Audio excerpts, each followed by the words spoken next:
sellised imelised vaated rõdu pealt. Põhja-Küpros, Türgi, kuidas võtta. Siin käib ka imeline propaganda, mida eile õhtul oli näha. Praegu, sa vist mõtled jooksite teist olema, päevasel ajal ka mingi hästi suur lipp kuskil näha.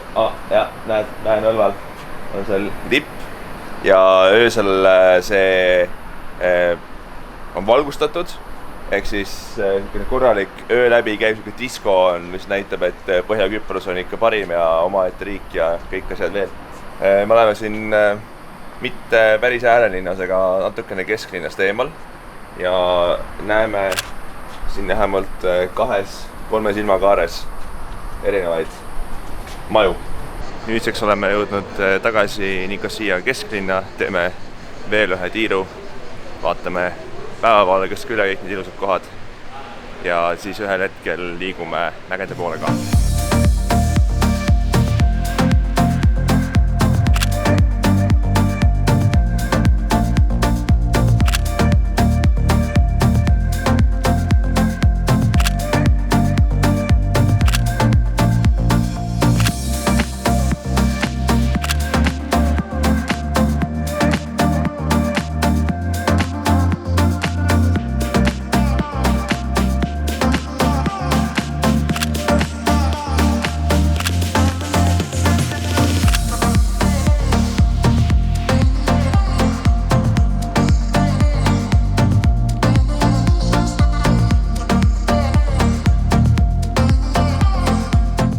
Oleme jõudnud esimesse sihtkohta väljaspool Nicosiat ja oleme tulnud vaatama 2 kirikut, mis on siin mõlemad õigeusu kirikud. Üks peaks olema Vene, teine Rumeenia vist. Siin on kõrvuti, kohe me vaatame neid. Rumeenia oma on natukene mitte nii ilus. Ma ei tea, mulle meeldivad mõlemad.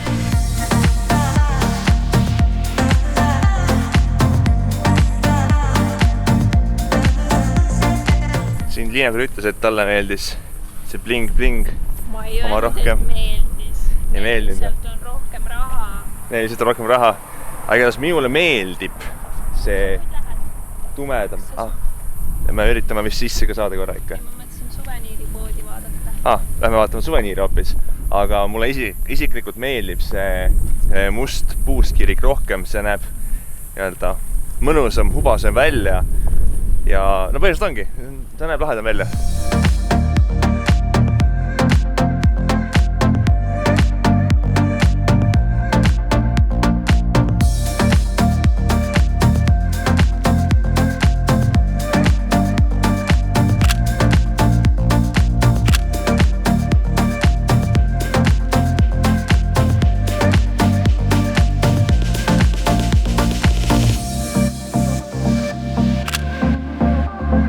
Me just käisime siin ühes kloostris, ma isegi ei hakka meenutama, mis see nimi on, ma ei suuda.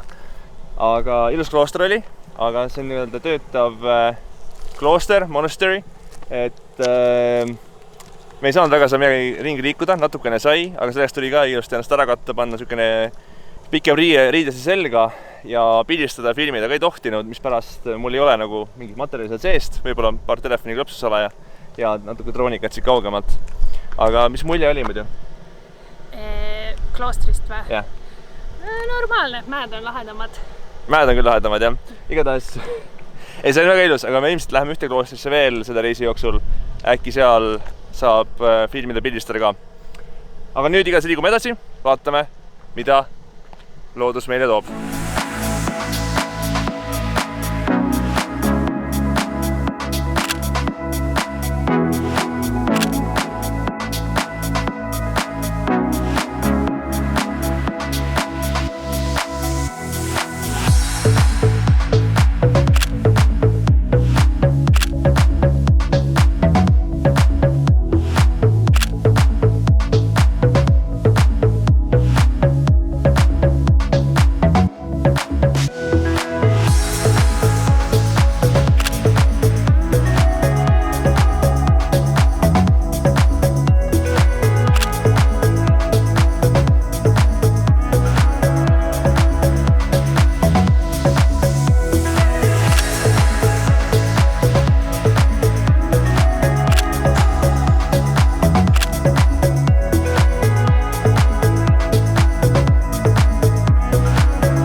oleme jõudnud oma mägede ööbimispaika ja selline näeb välja meie tuba pärast 2 sekundit vist. Pärast seda, kui me tuppa jõudsime. Ütleme, tuba ei ole midagi erilist, aga vaade on ka okei tegelikult. Aga ta on tegelikult üsna kena. Et kui praegu just pimedas ei ole väga näha seda, siin on mäed, seal on Pedulase kirik selle elektriposti taga ja siin on natuke linna ja siin on sükene tänav. Et äkki hommiku poole päiksetõusuga võib-olla õnnestub midagi näha, äkki õnnestub pildistada isegi, et loodame. Huvitav muidugi see, et vähemalt senimaani mina ei ole leidnud moodus, kuidas seda välisust siin seespoolt kinni panna. Väljast saab, seest ei saa. Ja nüüd on plaan minna sööma. Vaatame, kuhu võib-olla läheme siis samasse hotellimasse, võib-olla vaatame mujale. Söögiga kohta ka ei tea, aga me pidime mingi aeg ühe mese veel sööma. Meil on variant kas täna või homme.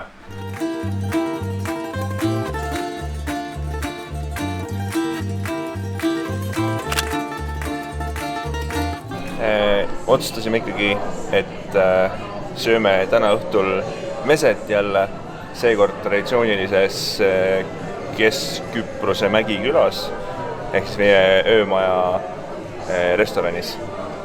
Pilt näeb väga hea välja, loodetavasti on maitse ka.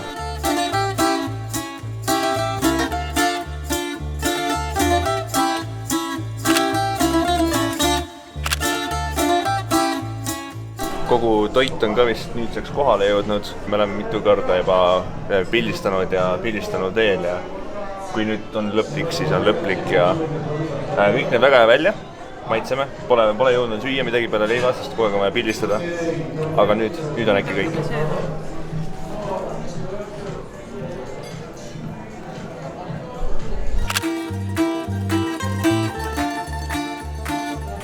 Ja nagu arvata oli, siis ei olnud tegelikult kõik. Juurde toodi veel lambamaksa ja vist tundub mingi makaroniroog, mis vist peaks olema üks Küprose rahvustoite. Et maitseme need ka ära ja äkki nüüd on kõik, aga me ei tea. Äkki 3 tunniga saame söönuks kõik. Mina saan kiiremini.